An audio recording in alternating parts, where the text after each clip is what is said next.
Selam millet. Evet. Yine bomba gibi haberlerle birlikteyiz. Şanslı çanta var. Onu yakalamam lazım önce. Kabile de halledeyim. Umarım iyisinizdir. Keyfiniz yerindedir. Benim yerinde.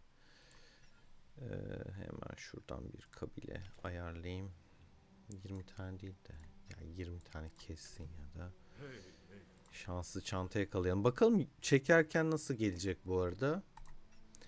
Şu köşe hep kupon veriyor diyen bir arkadaşım vardı. Gerekirse işte kalemle tıklayın, bilmem şeyle tıklayın derdi. Bakayım şöyle. Bak şu an boşa attım ama yani hani torbaya yakalayamadım. Şu ana kadar hakikaten bayağı bir kupon verdi. Bu kadar kupon görmemiştim derken boş attı. Yani şuradan yakaladığında inşallah o mor güzeldir. Bir bakalım ne gelmiş. Of of. Bence yayına özel. Gerçekten yayına özel geldi. Onun dışında hep böyle bir hane, şu iki hane düşürüyor. Bu da bir hane. Bu iki hane düşürüyor. Bu da bir hane. Bunları geç. Şu çok iyi. Şu güzel. Bir de bu diyebiliriz. Yani güzel, çok güzel değil ama idare eder yani. Şu çok iyi.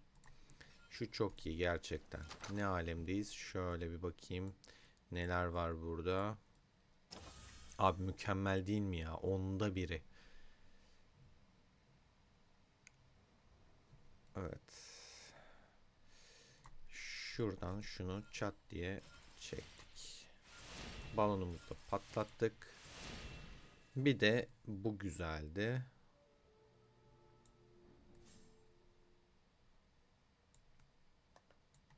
Bugün son zaten. Bunun 900'lüğünü almışım. Yok çünkü. Büyük ihtimal alınanların arasında aynen. Buradan birkaç tane şey yapmışız. Şöyle. Burada işime yarayacak ama yenileyeceğim çünkü. Gönderdim. Şimdi geldik şunlara. Buradan teknik bir araştırma çekeceğim. Yani teknik evet çekeceğim. Bir de ondan bir tane daha var. Şunu almak istiyorum. İki haneli. Balonumuz da geldi. Bir de şimdi şu. Yani bu da çok güzel. Sondu bu da bir taneydi. Bitti. Aa bir tane daha var. Nasıl ya? Bir tane yazıyordu kuponda. Çok iyi. Bayağı güzel. Ama alacağım. Beceri parşömenine hiç ihtiyacım yok. Şu an. Bakayım bir. Düdük işime yaramaz. İçgörü puanı bir derece ama ya gerçi çok komik bir rakam. Şu beceriye bir bakacağım. Becerisini fullemediğim var mı diye.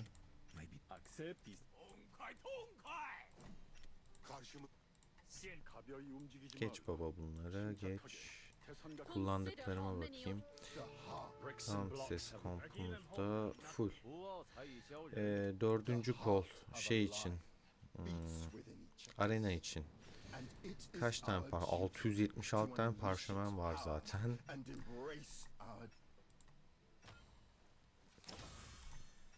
Ya son gün ya abi yapılır mı bu kuponlar sona kalmış.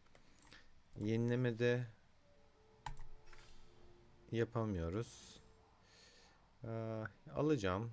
İçgörü alacağım. Beceri almayacağım. Çünkü içgörü daha çok işime yarar beceriden.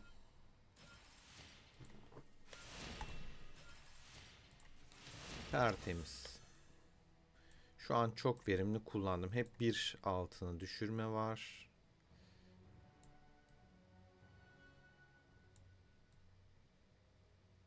Hep bir altına düşürmece. Zaten buradan bonusları da görüyorsunuz arkadaşlar. Şu da güzeldi bir tanesi. Okey. Şu da güzel yani şu, çünkü şimşek kristaline çok ihtiyaç oluyor. Bunlar da güzel, bilginiz olsun arkadaşlar. Buna mesela ihtiyacım yok. Yani 18 saat şunlardan. Sarı kafayla şeye zaten 674 tane sarı kafa var şu an. Hmm. Yani şu an için gerek yok. Burada 398.500'e gelmişiz. Okey, okey, yeterli.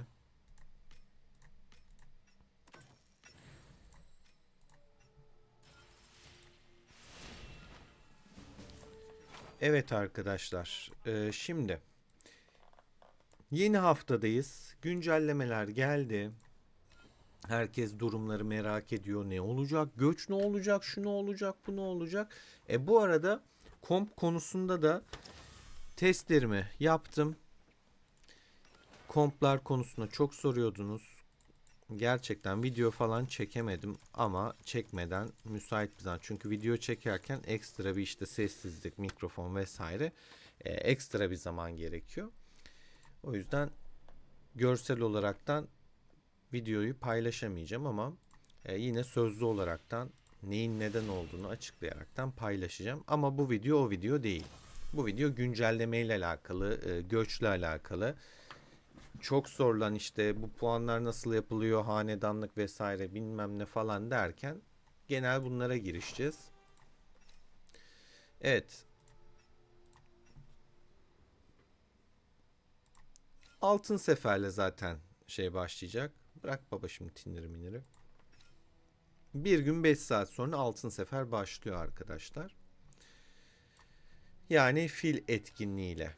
Şimdi gelelim şuraya. Dur. Yardım da önemli. Yıldız Hanedanı R1 olaraktan ilk bir açılış yapıldı. R1 hanedanın başlangıcı, bu da 1 Haziran itibariyle sonuçlanacağını gösteriyor. Arkadaşlar burada e, bütün krallıklar var. Daha doğrusu artık krallık demeyelim, çağlar var. 92 tane çağ var. 92. İşte herkes eşleşecek mi, böyle mi olacak, şöyle mi olacak? Hayır. Bak babacığım, burada gösteriyor. Seviye atlayacaklar, seviye düşecekler. Adım adım oluşacak. Ee, Bu hanedanlar eşleşecek. Yani böyle herkes herkesle değil de yine belli puanlar olacak arkadaşlar. İşte örnek veriyorum, Tanyeri hanedanında 10 tane atıyorum yani şu an çağ olacak. Ya bu isimleri artık alışamadım, daha telaffuz edemiyorum. Krallık diyesim geliyor. Ne bileyim işte burada o olacak, bu olacak falan derken işte birbirinin kendini geliştirme, daha fazla yıldız alma imkanları vesaireler gerçekleşecek. Bir anda böyle çok karışık göründü gerçekten. Bu Şafak Hanedanı şu an bulunduğumuz. Sonra dediğim gibi bakın, kralın hanedan puan kazan ve kademelerle yükselt. Sonra tan yeri arkadaşlar. Buraya ilk 3 sıraya girerek veya 20.000 hanedan puanı kazanarak tan yeri hanedanına ilerliyorsun. Daha sonrasında bu arada işte tan yerine geldin, burada yine 3'e girdin, bilmem ne yaptın falan. Gitgide bakın hanedan puan da arttı. Yıldızları da değişiyor yine. En son işte ölümsüz hanedan diye geliyor.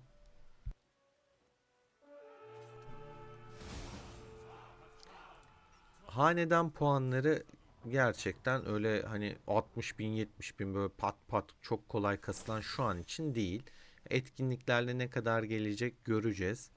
Çölde güncellemeler oldu. Toplama şeyi falan biraz daha yani denge sağlandı, öyle söyleyeyim. Çöl kısmında yine bir iyileştirme geliştirme var.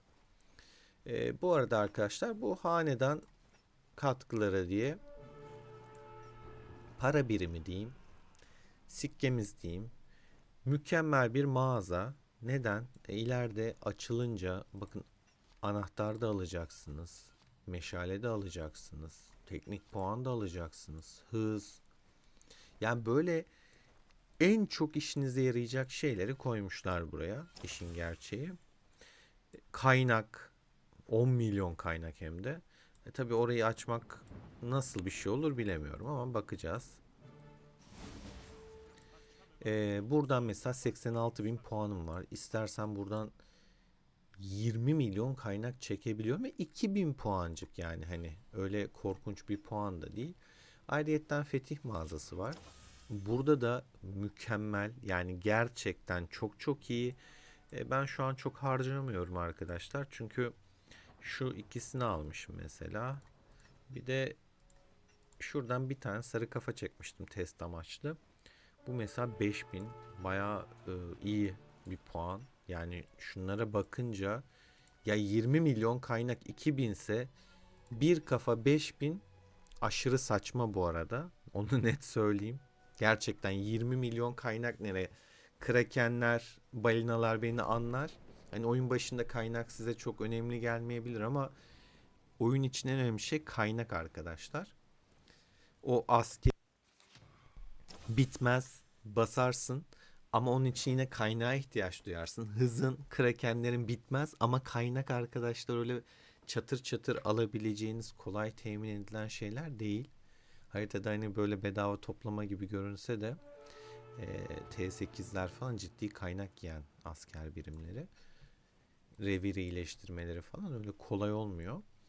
O yüzden yani buradaki sarı kafayı önermiyorum. İhtiyacınız yoksa hiç 5000 puanı bunu harcamayın. Buradan daha verimli şeyler alabilirsiniz. Keza yine aynı şekilde mücevher olsun. Bakın 300'müş. Yani 10 tane al buradan 3000 puan.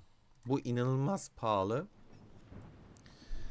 Onun dışında ham demir çok çok önemli ve 50. Tabi buradaki bir tanesi 50. Onu da gözden kaçırmayın. Mücevher sandıkları, şimşek kristali çok değerli ve 600, 10 tanesi 6000. Sarı kafadan kat kat daha değerli bir şey. Kalsedon. Yani burası gerçekten mükemmel. Beni çok tatmin etti bu mağaza ama nasıl açılacak, neler olacak onu göreceğiz. İttifak puanlarını görüyorsunuz. Burada krallık puanları var. Bizimki mesela 4. sıradaymış. Çağ 17. 88, 91, 9. İlk üçü paylaşıyor. İlk iki 4000'e gitmiş. Onun dışında bizler 3000'lerde kalmışız. Yani farkı açmış. O da burası zaten şey, en aktiflerin olduğu çağlar. Daha önceki videoda konuşmuştuk. İttifak olarak baktığımızda 91'den bir tane birinci var. 10, 51 diye gidiyor. Bizimki dördüncü, altıncı, dokuzuncu. Yani aslında ilk 10'da 3 tane ittifakımız var bizim. Şöyle bakıyorum 91'in mesela 2 tane. Ama baktığımızda 91 bir tane daha. Bunlar sayıca çok fazla kalabalık bir çağ olduğu için hep krallık diyesim geliyor. Krallık dersem de siz anlayın, çağ işte. O yüzden adamlar daha çok puan kasıyor. Aktif kale sayısı daha fazla onlarda. Hani ittifak olaraktan mesela bakıyorum 51 var abi. Krallığa bakıyorum 51, yani ilk 20'de yok neredeyse. Hatta yok, yani ilk 20'de 23. sırada. Neden? Bir tane ittifak var herhalde. Ama ittifak olarak baktığında 51 başarılı mı? Başarılı. İlk 3'e 60 mı? 60, ama tek başına ne yapacak adam bir ittifakla? Bizim 3 ittifakta ilk 10'da olmasına rağmen krallıkta ilk 3'e girmememiz de gerçekten ilginç. Yani 4. ittifakımız falan var mı hiç buralarda? Şöyle bakayım. Jet var 50. sırada. Yani çok aşırı bir fark yok gerçi şey olarak. Hani 50-51'de 49'da falan da. Yani onun dışında çok da yok gibi.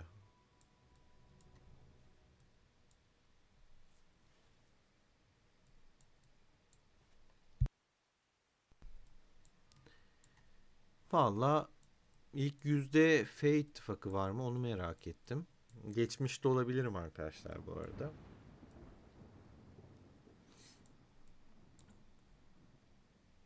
F bu kadar düşük yapmaz ya. Geçmişimdir ben onları. Kesin geçtim. Yani bu kadar düşük yapmaz F. Şöyle yapmış ya da gerçekten yapmışlar. F ekibimiz bugün pasifler.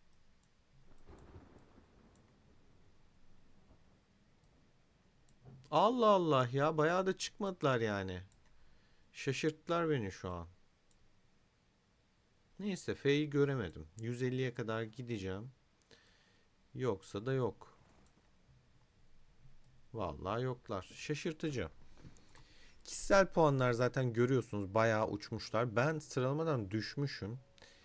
Sabah biraz puan kasaraktan şeydim. 5000'lerdeydim. Şu an sıralamanın dışında kalmışım. Bazı görevler var arkadaşlar. Kişisel ve işte krallık olarak. İşte ne bileyim yardım et diyor takım arkadaşlarına işte. Fetih seviyesini tamamla diyor. İmparatorluk parası harca diyor mesela. Onun dışında ben mesela şu an bugün 45.840 imparatorluk parası harcamışım. 50 yaparsam 60 puan daha alacağım. Hatta test yaparız. İşte buradaki görevleri tamamlayacaksınız arkadaşlar. Mesela yapalım. 850 puanım. Şuradan hemen mesela 6 tane çekiç yaptım. Bir 60 puan eklememiz gerekiyor ya. Anında düşer mi bilmiyorum.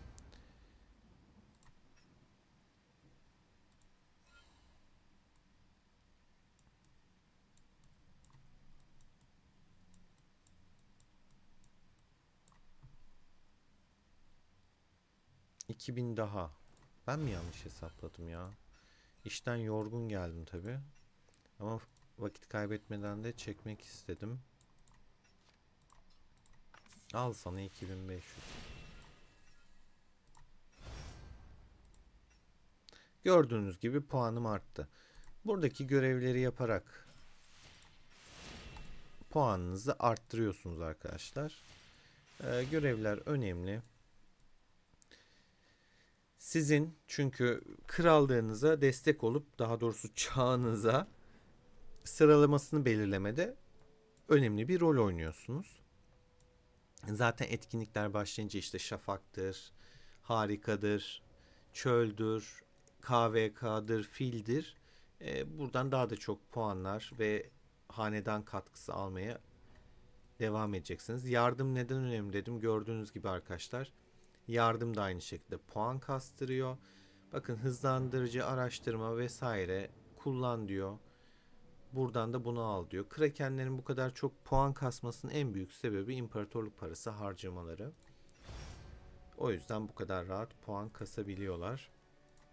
Yardım mühim. Bir de hemen şey yapalım. Aklımdayken şuradan hızlandırayım.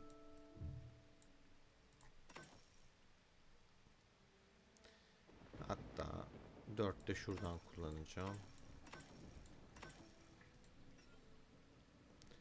Gördüğünüz gibi yine hanedan puanı hanemize yazıldı. Bilmeyen çok kişi vardı. Nereden kasılacağını. Hop 2000'de cebimize attık katkıyı. Hop bir 2000 daha. Hop bir 2000 daha. Hop. Böyle puanlar kasabilirsiniz. Tabi bu biraz şey etkinliklerde açılacaktır. Şimdi kimse hızını kullanmıyor. İşte KVK'ya bekletiyor, valisine saklıyor bilmem ne derken biraz daha durgun. Krakenler onları çok umursamadığı için hani adam zaten her zaman istediği an basabiliyor. Basıp geçiyor. Çok takmıyor bunu. Onun dışında hemen yardımımızı yapalım. Çok kıymetli. 8257. sıraya geldim mesela. Zafer abiye de selam buradan. Evet. Onun dışında bu zaten dünya seferiyle alakalı bir şey arkadaşlar.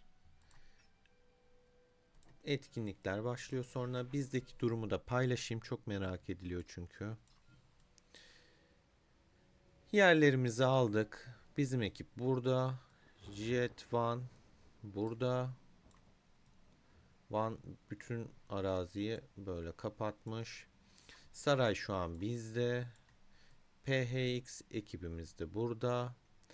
Yani burada zaten artık tek bir çağ olduğumuz için o buydu şuydu diye ayrım yapmıyorum. Hepimiz aynı krallıktayız. Hepimiz biriz diyebiliriz. O yüzden ittifak ittifak konuşuyorum. Hop şunu da açalım. Şuna da bir tane kahraman patlatalım.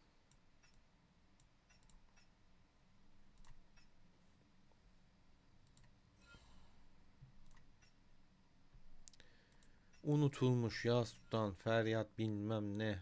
Bunları da fulllediğinde arkadaşlar bonus veriyor. Burada yazan bonusları alıyorsunuz. Bilginiz olsun. Bakın.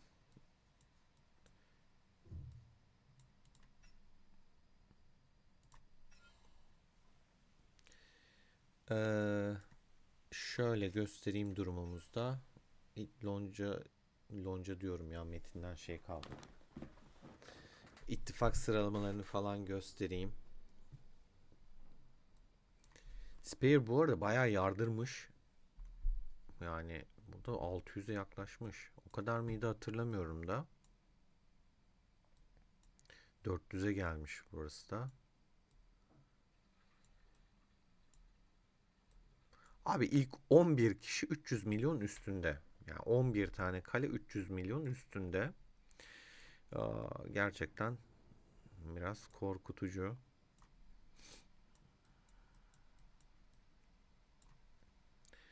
38 tane kalemiz 200 milyon üstü. Ama zaten hani bu kadar detaya girmeyeceğim.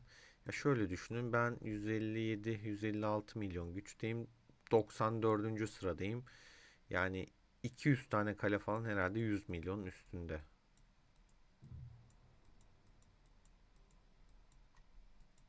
Ne 200 abi?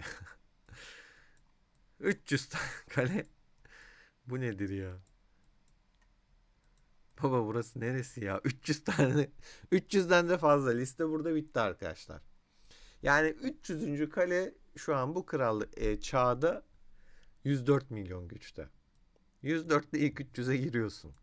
Şaka gibi değil mi? Gerçekten nereden nereye? Ee, ittifak olarak da baktığımızda bizim ittifaklar gerçekten çok güçlü. Zaten ittifak puanlarından aktifliği görüyorsunuzdur. Tüm çağlar arasında ilk 10'da ittifaklardan 3 ittifak bize ait. Aktif ve gerçekten güçlü ittifaklarız. 21 milyar, 21 milyar, 20 milyar. Yani gerçekten çok korkutucu. Ve hani 6 da yine boş değil. 14 milyar, 10 milyar, 9 milyar.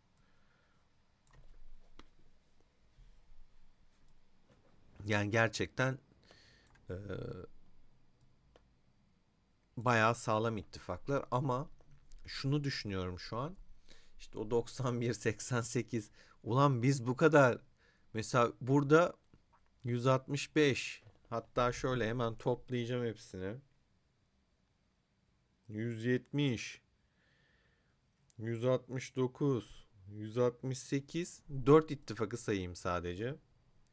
672 tane aktif oyuncu varken Adamlar bize puan farkı atmış. Yani abi orada en az 2000 tane aktif kale var. Bak şurada en az 2000 aktif kale var ya. En az 2000 vardır burada.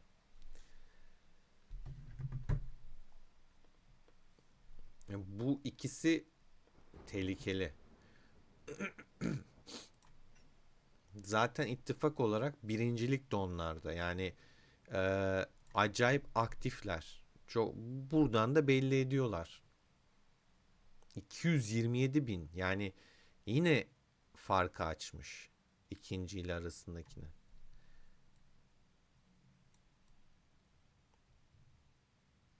Bu One for All'u ne zaman okusam şey aklıma geliyor. Anime seven var mı bilmiyorum ama My Hero Academia. O anime aklıma geliyor. Süper gücü One for All. All for One. All for One. Rakipleri. Evet, devam ediyorum. Burası da arkadaşlar Fetih, bildiğiniz bizim şu duran ışıltı ada taktikleri, ışıltılı deniz şey, kafamı karıştırdım. Ada taktikleri gibi düşünün. Oyunu ilk açar açmaz ilk yapacağınız şey arkadaşlar bu Fetih. Çünkü buradan zamanla hanedan puanı, katkı puanı alıyorsunuz. Hanedan puanları ne kadar değerli zaten mağazadan gördük. O yüzden ilk yapacağınız şey burayı fulllemek. Şu an 40'a kadar açık. Ben de 40'a kadar kestim. 41 falan kapalı. Sıralamaya yerleşememişim. Neden? Adam 2 saniyede kesmiş de ondan. 4 saniye. Yani bu çağda zaten girmek biraz zor. 4 saniye. Alayı 4 saniyede kesmiş. Buranın en güzel yanı şu. Buradan giriyorsun abi. Adamların birliklerine bakıyorsun. Neyle kesmiş o 4 saniyeyi hangi birliklerle yapmış? Yani buradan incelemek için, birliklere bakmak için mükemmel bir şey. Bir ara bütün böyle şeylerin, Krakenlerin, artık kalbur üstü oyuncuların neler dizdiğini gösteririm. Outback'i zaten hatırlarsanız arenada denk gelmişti bizim krallıkla ve birinci çıkmıştı. 500 milyonluğu falan kesmişti.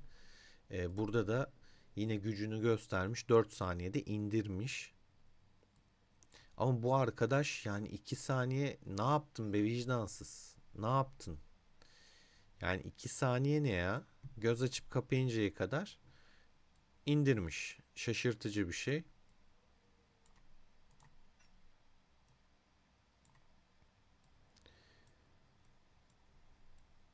Yani şöyle bakınca gerçekten burada nasıl gireceksin abi sıralamaya?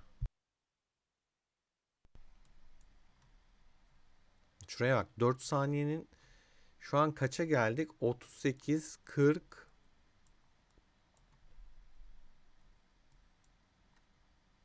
Hala 4 saniyedeyiz.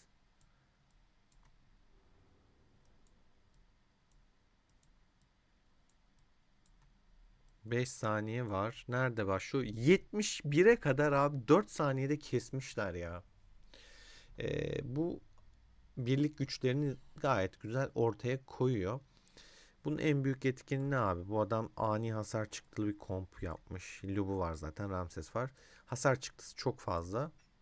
Burst damage, yani patlayıcı hasar çok fazla. İyi vuruyorlar. Bu demek değil ki içtimalarda dayanır vesaire değil tabii ki ama burada her era var bu arada. Sadece bize özel değil. Şu 42'dekini merak ettim ben, Formitek Tokno'yu. Yani bu kaç milyon güçte acaba kalesi? Ben onu merak ediyorum. Şuradan tıklasam olur mu?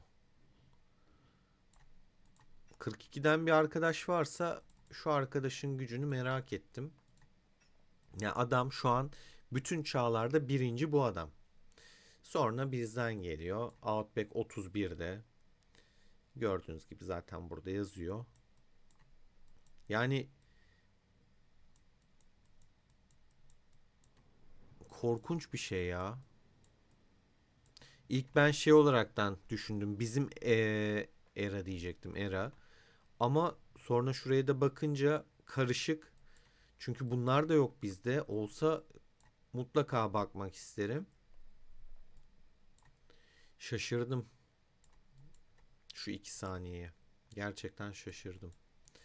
Siteste falan vurdu mu acaba? Hiç bilmiyorum. Bakayım, sanki gördüm. Vurmuş 5 saniye. Abi bu 5 saniyede kesmiş. Neyle de almış? Napolyon.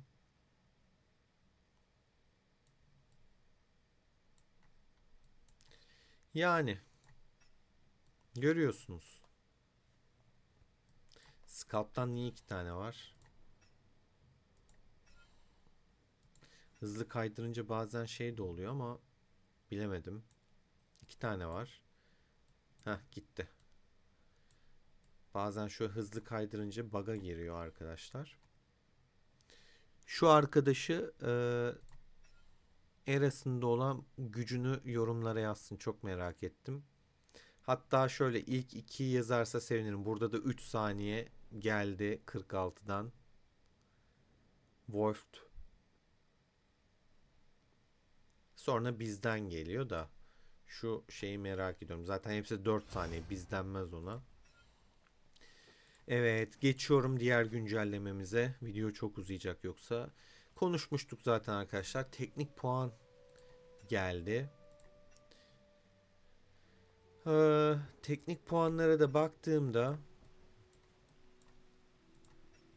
şimdi birinci aşama burası.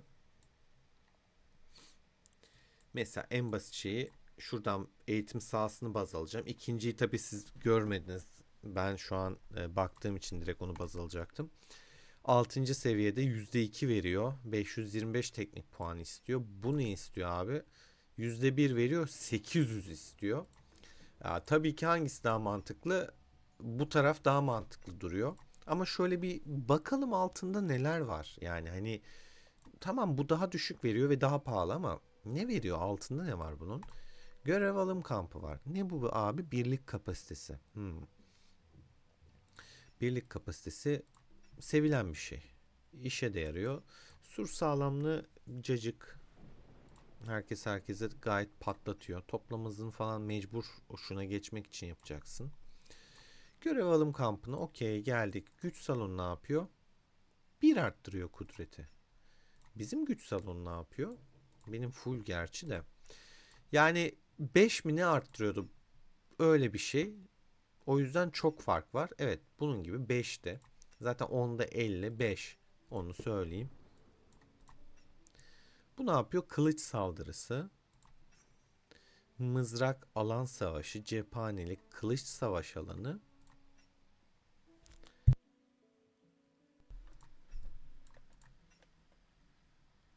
Mızraklı saldırısı.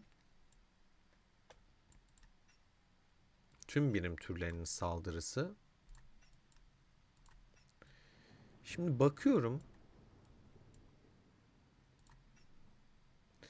Eğitim hızı. Bende kalanlara bakıyorum. Yani savunma var. Kayıp oranı azaltma var.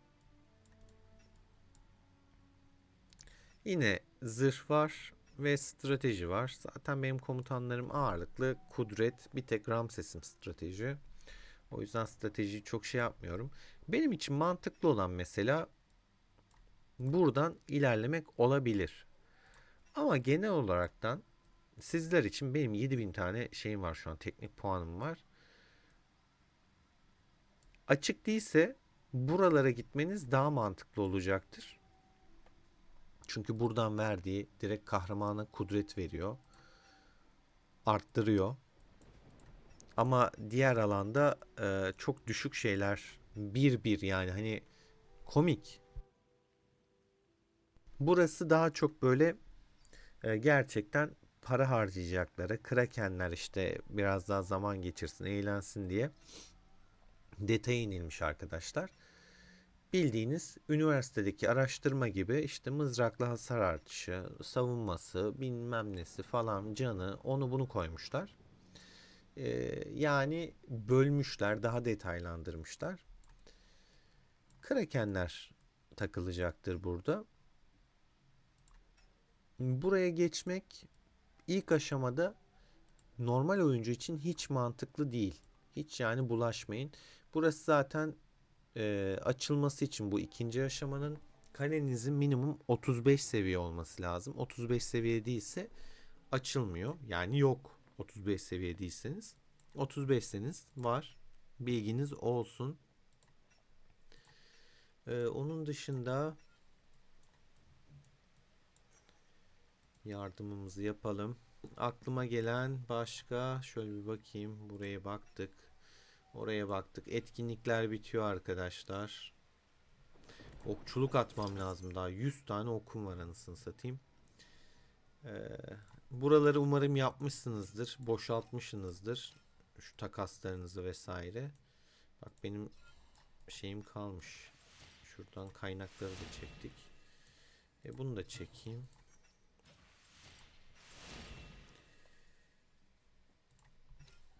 Buraları falan umarım halletmişsinizdir. Bir tane canavar da atayım da bir yandan. Çünkü ekranımı değiştireceğim şimdi. Şimdi şeye geçeceğim.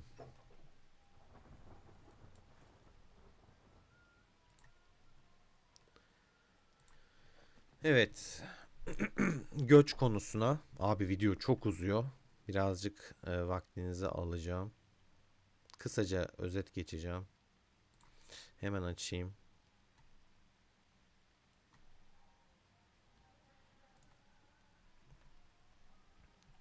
Gelmiş olması lazım.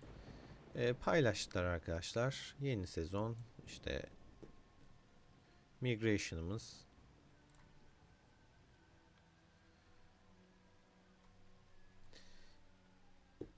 Göç geliyor.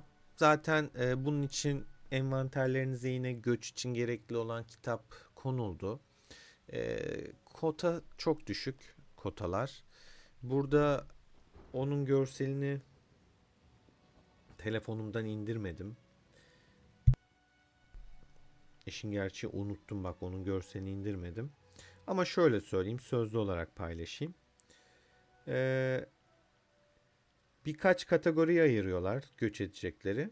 Lider imparatorlukları işte mitolojik bir tane, efsane iki tane, kahraman üç tane gibi. Abi bu mitolojik nedir? Mitolojik dediğin 240 milyon ve üstündeki kale demek. Onun dışında işte ne derler? Efsane dediğin işte 176 ile 240 milyon arası kale demek. İşte kahraman dediği 137 ile 175 milyon arası demek. 5 tane slot. Toplamda işte 42 kişilik kapasitesi oluyor lider imparatorlukların. Normalin biraz daha fazla ama mitolojik yine onda da bir tane. Mitolojik zaten 240 milyon ve üzeri olan kalelerdi unutmayın. İşte onun efsanesi 3 tane, kahramanı 5 tane. Ama liderin efsanesi 2 tane, kahramanı 3 tane. Ben mesela örnek veriyorum kahraman statüsündeyim. Neden? Benim gücüm arkadaşlar 160 milyon. 137 ile 175 arasında kalıyorum. O yüzden bu tarzda yani göçte ee, lider için 3 normal imparatorluktan benim gibi 5 tane kale geçer. Uzun lafın kısası o. 30 Mayıs'la 7 Mayıs 30 Nisan'la 7 Mayıs arasında başlıyor. 30 Nisan'da zaten açılıyor işte kurallar vesaire 1 ile 3 Mayıs arasında listeler geliyor arkadaşlar. Güç limitlerinizi falan bakıp bu bahsettiğim kriterlere göre göç edeceksiniz. Zaten göçü hepiniz biliyorsunuz artık. Bu üçüncü mü dördüncü göçümüz mü ne olacak? Ve bu göç düzenli gelecek arkadaşlar. Bilginiz olsun.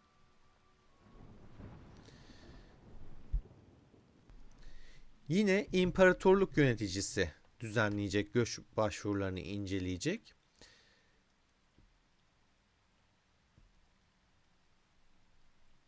Onun dışında bakıyorum. Buradaki kurallardan bir tanesi yeni belediye binasının seviyesi 28 olması gerekiyor. Bilginiz olsun. Yani belediye binanız 28'in altındaysa göç edemezsiniz. Bakın burada yazmış. Bir yandan okuyorum, bakıyorum. Translate yapıyorum kafada. Böyle önemli bir şey var mı? Tedaviyi bilmem neyi falan biliyorsunuz zaten. İttifaka üye olmayacaksınız falan. Yönetici olmamanız gerekiyor göç edecekseniz. Onu kaçıranlar oluyor bazen.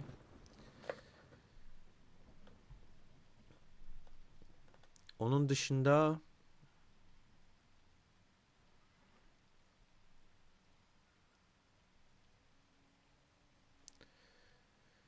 bakıyorum 1-3 Mayıs tarihlerinde güç limitin zaten değişmiyor. Nasıl girdiysen öyle olacak.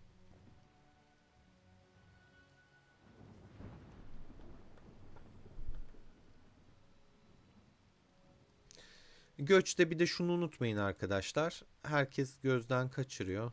Oyunu açayım ekran olarak. Hemen paylaşayım. Arkadaşlar mesela göç etmeden önce, çünkü sıfırlanacak, bilginiz olsun. Şurayı boşaltın. Göç edecek arkadaşlarıma söylüyorum. Bu krallık hazinesi arkadaşlar sıfır olacak göç edince. O yüzden hani açtıysanız, para verdiyseniz en azından sikke ile, imparatorluk parasıyla fulllemeye çalışın. Gerekli olanları alın çünkü sıfırlanacak. Onun dışında hemen bakacağım. Ben de bir tane açayım bir yandan.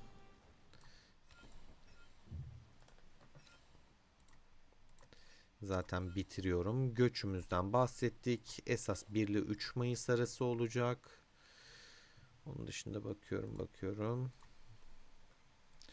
Resource, kurallar, bilmem neler. Burada Yıldızlı Görkem'in kuralları var arkadaşlar. Recruitment Stella Dynasty Season Stages. Baktığımda böyle önemli bir şey. Ee, Katılmış olan krallıklar için, zaten eralar için geçerli oluyor. Hanedan başlangıcı, hanedan seferi, işte Apex hanedanı olmak üzere ayrılıyor. Onun dışında yine sezon sonunda puanlar sıfırlanıyor, bilginiz olsun.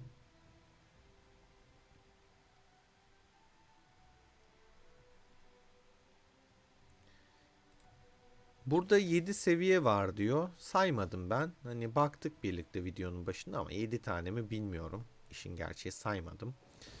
Down Dynasty, Downbreak Dynasty, Contest, Glory falan filan gidiyor. Onun dışında Apex Showdown dediği en iyi 8 krallığın devasa ödüller için kapıştığı nihai hesaplaşma aşaması arkadaşlar. Bilginiz olsun, Apex Showdown. Şu hmm, mouse'um görünüyor mu bilmiyorum ama görünüyorsa Apex Show'dan zaten ikinci fotoğrafın en altındaki. En iyi 8 krallık kapışacak. Yani bakalım bu 8'e kim kalacak? O da var. Terfi ve küme düşme olayları olacak. O bahsettiğim işte size arkadaşlar, mesela ilk üçü yükselecek. Yok sondan bilmem kaçı düşecek. Herkes aynı yerden başlıyor. Aktifliğe göre bakıyorlar. İşte bunlar yukarıya çıkacak, bunlar aşağı gidecek.